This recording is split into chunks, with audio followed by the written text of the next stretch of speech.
Lucia Edurne González naiz, Zemunetik nator, eta momentu honetan Mondragon Unibertsitateko Enpresagintza Fakultatean eta Goi Eskola Politeknikoan nabil teknikari. Proiektu hau, enpresagintzaren kezka batetik abiatu genuen, Enpresagintza Fakultatea Oñatin dago kakatuta, bi kampus ditu, bata Irunen eta beste Oñatin, eta sare sozialetan hainbat perfil korporatibo ditu, bai negoziei lotutakoak eta baita bertakoak. Beraien kezka izan zen, nola jardun behar dugu sare sozialetan.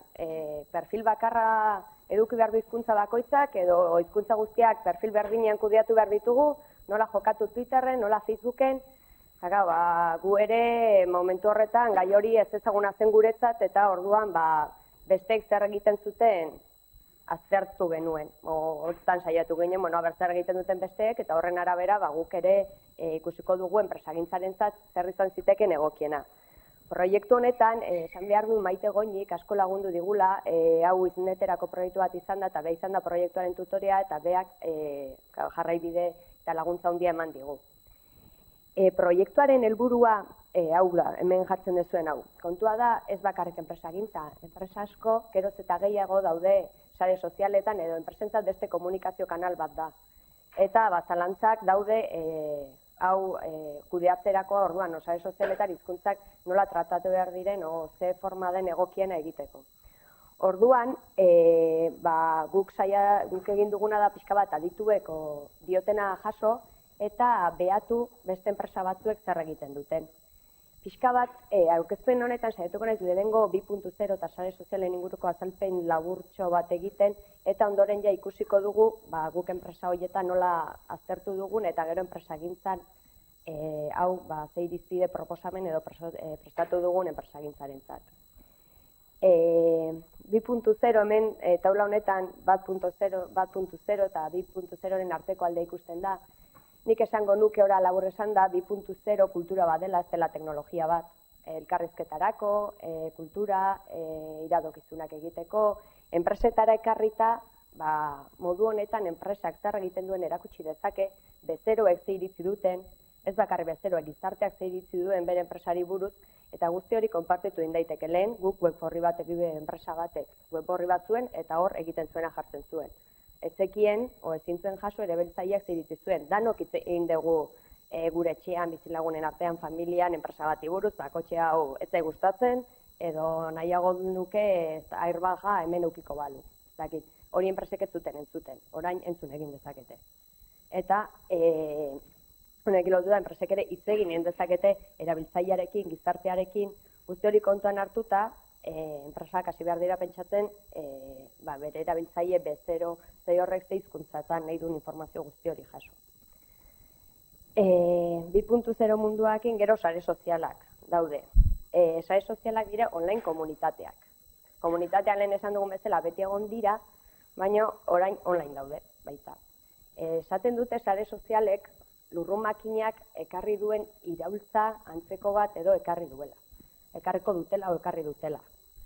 Pertsonen arteko lankidetzarako, informazioa partekatzeko, ezagutza partekatzeko balio dute, lagun taldeak osatu daitezke, profesionalen taldeak, arlo berdinen jarduten duten artekoak. Azken finean, erabiltzaileak elkarrekin lotzen dituen sare erraldoiak dira. Sare horiek komunikatuta daude. Izan daiteke zure laguna sare sozialetan zure ondokoa, zure ikaskidea lankidea, edo munduko beste puntan daukazu lagun ezagun edo interes komuna duzuen hori.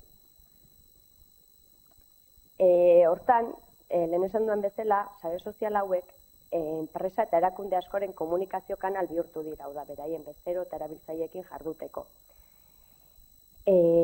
Hori eta ze zalantza sortzen da, nola egin, nola kudeatu hizkuntzak. Hau asko da, hori batetik badago, lehen komentatu duguna, kanal berdinean euskeraz bakarrik jardun behar du, eta beste batean gaztelaniaz bakarrik eta beste batean ingelesez, hirurak kanal berdinean hartu daitezke, ez dakigu. Orduan, badaki enpresa hauek segurueneko askok behintzat 1.0-rako irizpideak zehaztuta dituztela, hau da, web horria nola eduki behar duten zehaztuta daukate, ingelesez, euskaraz, gaztelaniaz, edo mintzet zehaztuta daukate nola nahi duten eduki, baina 2.0 ja beste ikuspegi bat eskatzen du. Kontua da ze ikuspegika eskatzen duen, Orduan, hasi ginen, guk ezagutzen ez genuen ontatik, pixka bat ikusten gure inguruko ze enpresek zer egiten zuten. Lehenengo gauza izan zen, guazen enpresa mota ezberdinak hartzea. Batetik azken erabiltzailea, gizartea kontsumitzailea dena. Bestetik enpresa, bat dena. Industria enpresak. Agian ez dute hain justu azken erabiltzaileak hitz egiten, baina bere produktuak igual bai iristen direla azken erabiltzaileen gana, nola jokatzen dute guzti horiek.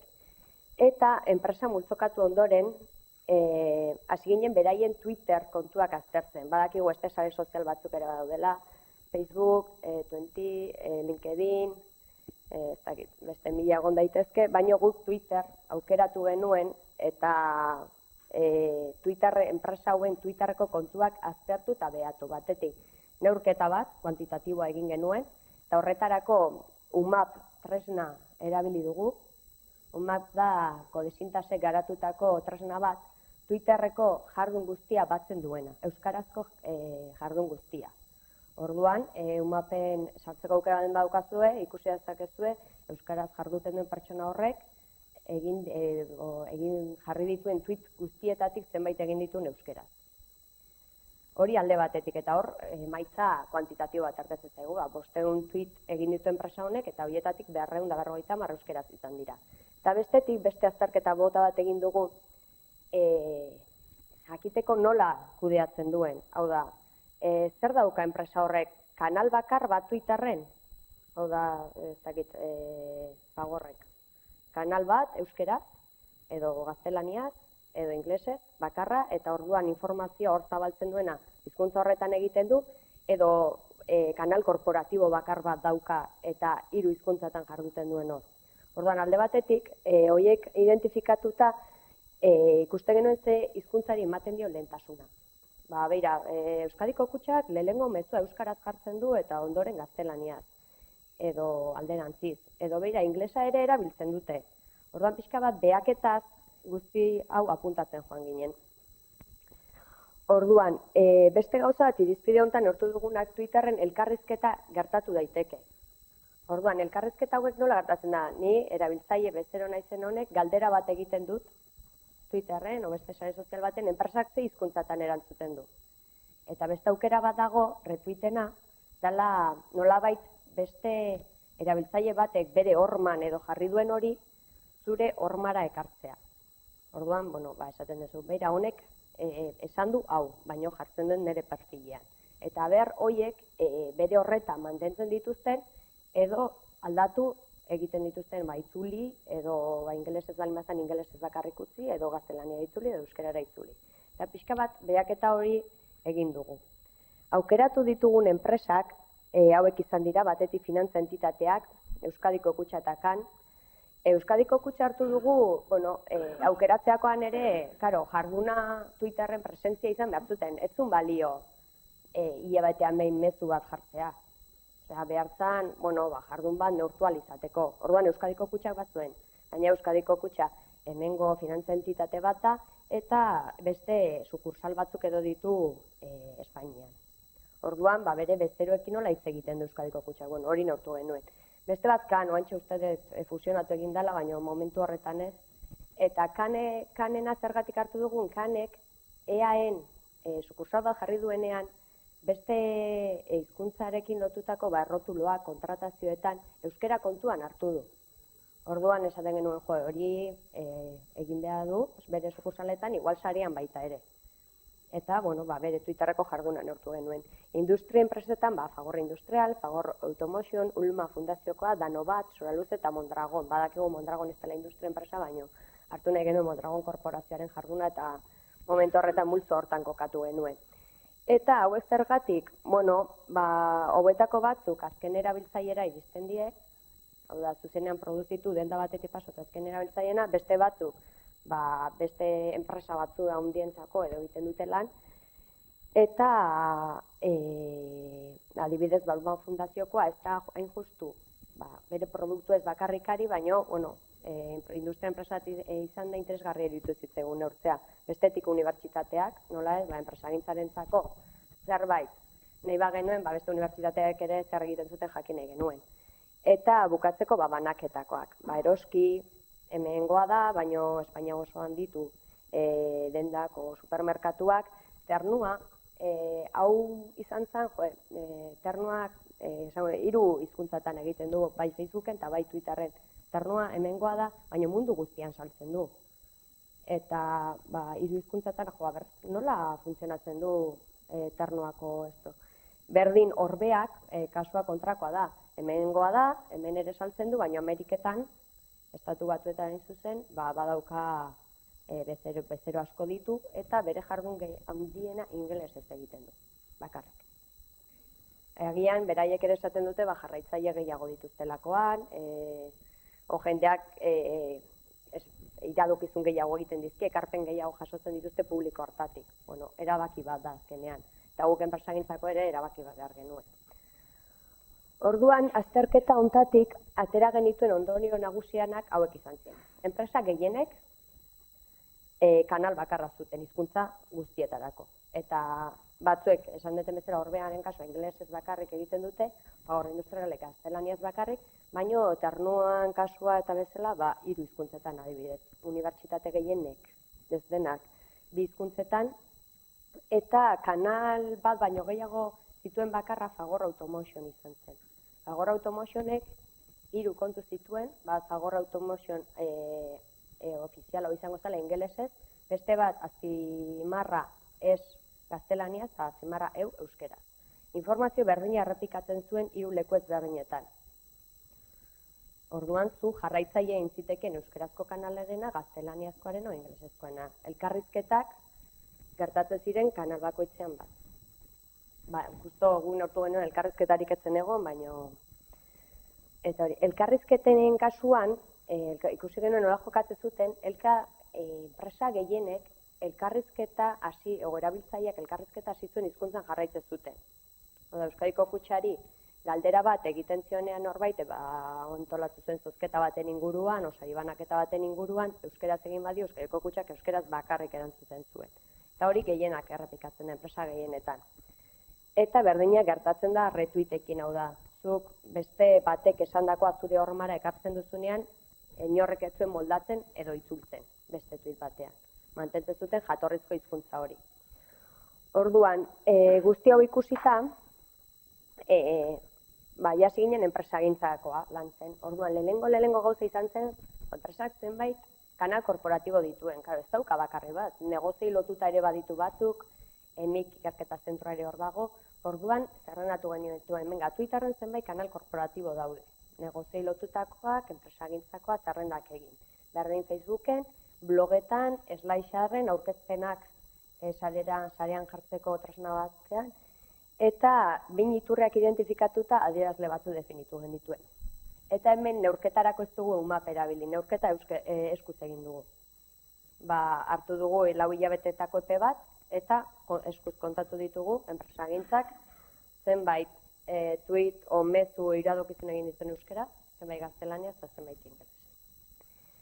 Eta hori, 3. neurketak egin. Hortik hasi ginen irizpide proposamenakin.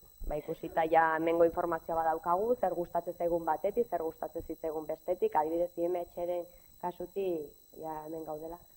Asko gustatu zitzaigun eta ez dut enpresa askok egiten, izan zen, aprobetxatu sartzen den kasuetarako tweet baten 140 karaktere bakarrik jarri daitezke. Zuk blog batean jarri ditzazkezu nahi dituzun karaktere kopurua edo hitz kopurua izan daiteko lakoa. Twitterren 140 karaktereko mezuak dira. Orduan, IMH-en konturatu ginen, mezu bakoitz, albazan behintzat, mezu berdinean 2 hizkuntza jartzen zituztela. Eta, esan genuen, formula hau gauza motzetarako eta balio du. Erabiltzaileak ez ditu 2 mezu jasoko, bata lehenengo euskeraz, eta batez ere euskaldunontzat beti 2 hizkuntzatan jasotzen ditugula gauza. Formula hau erabilgarria da. Eta horrela, hemen adierazleak zehaztu ditut ikusteko pixka bat ze izan zen neurtu genuena, Twitterren eta Facebooken tweet edo mezu kopurua zati mezuak guztira, euskarazko elkarrizketak, eta euskaraz osten diren elkarrizketak eta gaztelaniara desbideratzen zirenak. Hori izan da neurtu genuena, eta berdina gainontzekoekin. Eta hori ikusita, ja, proposamen bat landu genuen,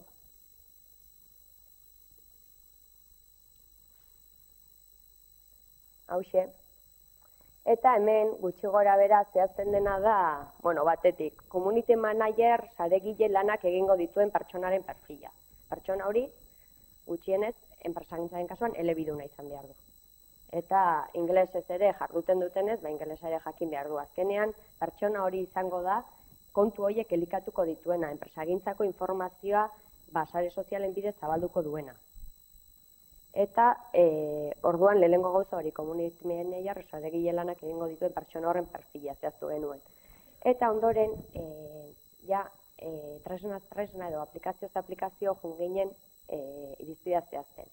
Batetik Twitterren, danetan struktura berdinen kanal kopurua bakarra.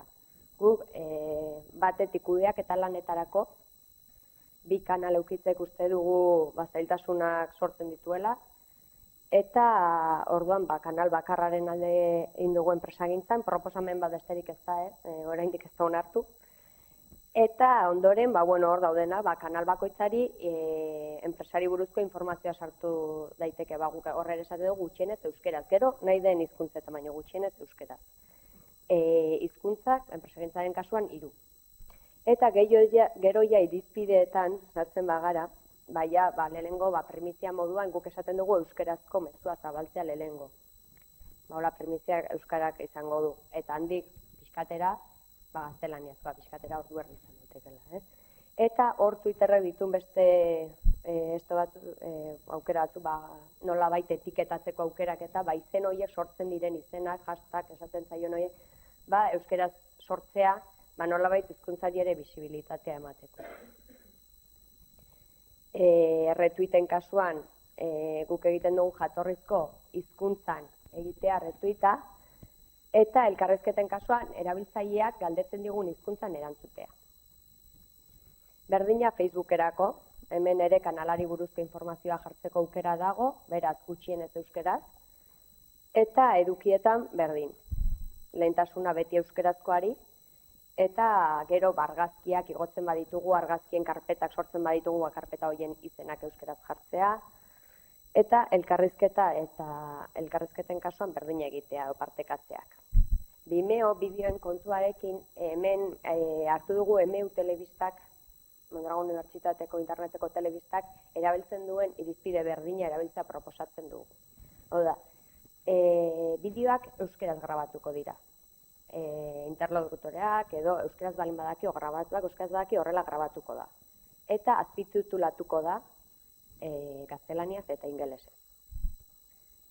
Gaztelaniaz dakin grabatzen, gaztelania bakarrik hitz egiten duen grabatzen, gaztelaniaz grabatuko dugu eta euskerara eta ingelesera azpititulatu. Hori da proposatzen duguna. EMEU telebistak ere irizpide hori erabiltzen du eta gustatu zitzaigun. Eta, elkarrizketen kontuarekin berdin. Hau gutxi gora bera da proposatzen duguna.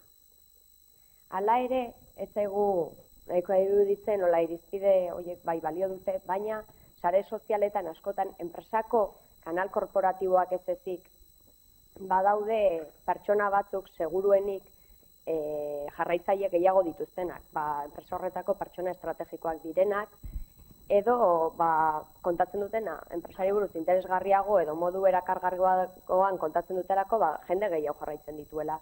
Orduan gu proposatzen dugu pertsona hauek, kolaboratzaile hauek, hausnarketa bat egitea, beraien jarduna nola izan behar duen, azkenen beraiek enpresaren irudi bihurtzen dira momentu baten, nahiz eta beraien izenarekin hitz egiten aditu. Eta bestetik, beste jarraibide batzu jarri genitun, hizkuntza zuzena eta egokia erabiltzea, irudia, autografia katxak, irudi txarra sortzen dute. Helburuak eta estrategiak argi izatea eta hartzaia norden jakitea. Hau zergatik? Dana bizkuntzatan egitea ere, esaten genuen, azkenean, zuk enpresagintza jarraitzen baduzu, beti bi mezu jasoko dituzu, zerbait idazten duen bakoitzean, lehenengo euskeraz eta gero gaztelaniaz. Badaude mezu batzuk oso konkretuak, hartzaile oso zehatz bati zuzenduak, eta gure kasuan, enpresagintzaren kasua izan daiteke oinatiko ikasleak, guztiak euskaldunak direra hauen gana zuzentzen bazara, igual euskeraz bakarrik egin dezakezu. edo Finlandiako unibertsitate batekoekin o beraiei zuzendutako mezu bat zabaltzen ari bazara ingelesez bakarrik, ez da errepikatu. Ez, pixka bat hartzailea eta estrategiak eta helburuak sare sozialetan egoteak argi balin badituzu, uste dugu hizkuntzan ere erabaki dezakezula, hizkuntza batean egin edo bestean egin. Ahaztu gabe beste, irizpide orokor bat edo egon behar dula.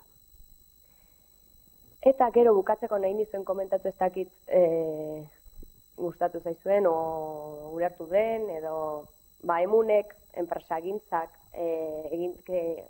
zuen kezkau pixka orokortu egin duela. Ez dugu uste enpresagintza denik zalantza hau eduki duen bakarra eta hausnarketa bat jarri dugu martxan. Hausnarketa honetan enpresa pribatuek sarean izan beharko lituzkeen hizkuntza irizpideen gaineko hausnarketa egitea proposatzen dugu. Eta horrela hizkuntza irizpide egokienak edo jarraibide egokienak zeintzuk izan daitezken zehazteko. Orduan, hausnarketa honetan hainbat adituei, gaina baten hemen ikusten den, eskatu diegu beraien blogetan gai zehatz batzuen inguruan idazteko. Batetik komentatu dizuena zenbait kontu jarri behar dira. Edo hemengoa izan eta hemengo identitatea euskalduna zarela nahi dezu erakutsi, baino mundura saltzen dezu edo kanpora saltzen dezu horretan, nola hitz egin behar dezu zure erabiltzaileekin, nola jokatu. Ze balio ematen dio enpresa bati euskeraz egitea sare sozialetan? Pixka bat guzti hortaz hausnartu dezaten eskatu diegu aditu talde bati, eta bestetik enpresa batzuen esperientzia zehatza jaso. Guzti hori parte hartzeko aukera dago eta esan dizudan bezala hausnarketa guztia sarean egingo da, aditu bakoitzak bera blogetan idatziko du eta guztiak lantarlan.comera ekarriko ditugu. Eta bestetik, esan dizudan bezala, enpresen esperientziak ere bertan jasoko ditugu. Twitterren ere parte hartzeko aukera dago eta erabiltzen ari garen etiketa sareko hizkuntzak da. Danok seguramente honen inguruan, iritzi bat baduzuela, beraz parte hartzera gonbidatzen zaituztet eta zuen iritzia hor guztea. Eskerrik asko.